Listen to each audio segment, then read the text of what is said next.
धक्कादायक. लाखांदूर तालुक्यात रस्ते कामात सिमेंट गायब, चक्क डस्टचा वापर. पंतप्रधान जवाहर रोजगार योजनेअंतर्गत लाखांदूर तालुक्यातील विविध गावांमध्ये सुरू असलेल्या रस्ते कामात मोठा भ्रष्टाचार होत असल्याचा खळबळजनक प्रकार उघडकीस आला आहे. त्रिमूर्ती कॉन्ट्रॅक्टर अंतर्गत सुरू असलेल्या या कामात सिमेंटचा वापर न करता चक्क डस्ट किंवा क्रशर धूळ वापरून रस्ते तयार केले जात असल्याचा आरोप शिवसेना उद्धव बाळासाहेब ठाकरे गटाचे लाखांदूर तालुकाध्यक्ष विनोदजी ढोरे यांनी केला आहे. नेमका प्रकार काय?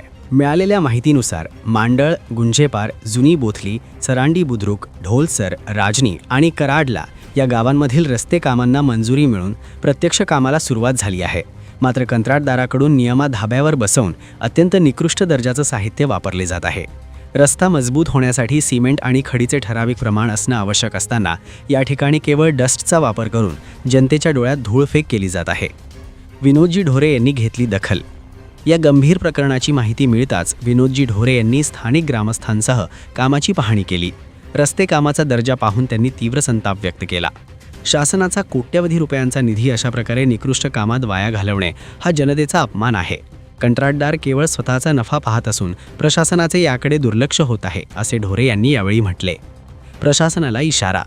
या कामाची तात्काळ उच्चस्तरीय चौकशी करून दोषी कंत्राटदारावर कडक कारवाई करावी, अन्यथा शिवसेना स्टाईलने आंदोलन छेडले जाईल, असा विनोदजी ढोरे आणि ग्रामस्थांनी दिला आहे.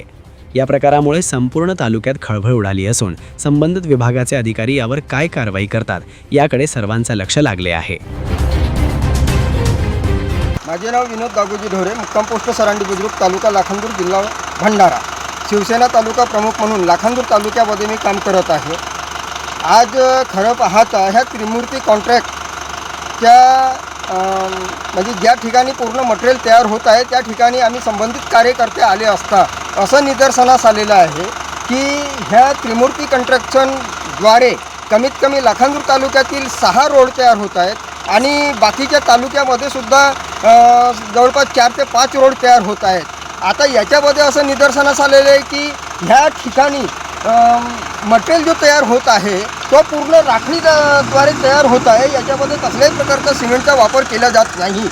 ह्या ठिकाणी म्हणजे जे संबंधित विभागाची जे आहे सावरकर मॅडम, हिला तो विचारलं असता ती उडवाउडवीची उत्तरं देत आहे. म्हणजे नेमकं ह्या तालुक्यामध्ये लाखांदूर तालुक्यामध्ये एवढा सिमेंट काँक्रीटच्या रोडचा बांधकाम होत असताना एवढा भ्रष्टाचार का जिथे सिमेंट टाकायला पाहिजे तिथे राखट टाकलं जात आहे. त्यामुळे ह्या माध्यमातून सरकारला आपण हे कळवू इच्छितो की संबंधित कॉन्ट्रॅक्टदाराची लायसन कॅन्सल करून सारी दुसऱ्या कंपनीला हा काम देण्यात यावा. दिसणारी ही राख जी आहे सिमेंटसारखी दिसणारी राख ही सिमेंट म्हणून त्या प्लॅन्टमध्ये संबंधित कंत्राटदार आणि जे मॅडम आहे सावरकर मॅडम, त्या सावरकर मॅडमच्या पुण्याईनं आता त्या ठिकाणी सावरकर मॅडमच्या समोर ही राख त्या प्लॅन्टमध्ये टाकण्यात आली आहे आणि ती म्हणून राहिली की हा सिमेंट आहे. म्हणजे मला एक सांगा, सिमेंट जर असता तर हा उघड्यावर ठेवण्यात आला असता का? त्या सावरकर मॅडमनी असं काय सांगितलं होतं की हे लाकड शाईडला केल्यानंतर प्लॅन्ट चालू करायचा. हो, सावरकर मॅडमनं सांगितलं की राखळ ही बाजूला करा, त्याच्यानंतर प्लॅन्ट चालू करा. परंतु मॅडमच्या समोरच ही राख प्लॅन्टमध्ये टाकण्यात आली सिमेंट म्हणून. आता अशा ठिकाणी अशा परिस्थितीमध्ये जे सर्वसामान्य जनतेला जाण्या येण्याकरिता PMJSYमधून जे रोड तयार होत आहेत ते खरोखरच किती दिवस टिकणार, हा माझा त्या ठेकेदाराला आणि सावरकर मॅडमला प्रश्न आहे. आणि ते सावरकर मॅडम पूर्ण उडवाउडवीची उत्तरं देते आणि चिडते आणि बाईट दे म्हटलं तर चेहऱ्याला मुसका बांधते आणि 4 व्हीलरनं निघून जाते. म्हणजे सरकारनं ज्या 4 व्हीलर दिलेल्या आहेत तिला एसीच्या गाडीमध्ये फिरायसाठी दिलेल्या आहेत का, हा माझा प्रश्न आहे त्यांना. कारवाई नाही झाल्यास तुम्ही काय करणार? आंदोलन करू ना, ह्याच ठिकाणी आमरण उपोषणाला बसू.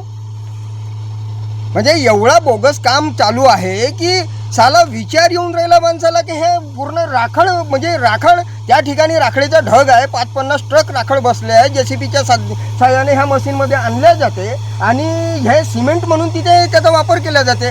तिथे त्याचा म्हणजे कालवण तयार करून जरी तो रोडवर टाकले जाते. म्हणजे एवढा भ्रष्टाचार कसं सहन होत आहे. आणि संबंधित विभागाचे कोणी लोकप्रतिनिधी इकडे लक्ष देत नाही आहेत.